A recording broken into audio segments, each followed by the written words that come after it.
Цей крем заполонив увесь TikTok, і зараз я розповім, чому він такий популярний.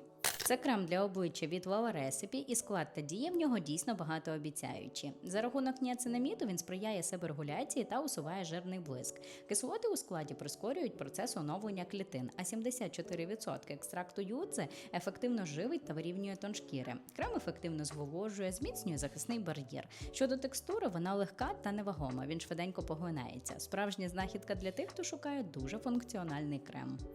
А якщо ти хочеш замовити домашній догляд, підібрати його, шукай посилання в шапці профілю YouTube.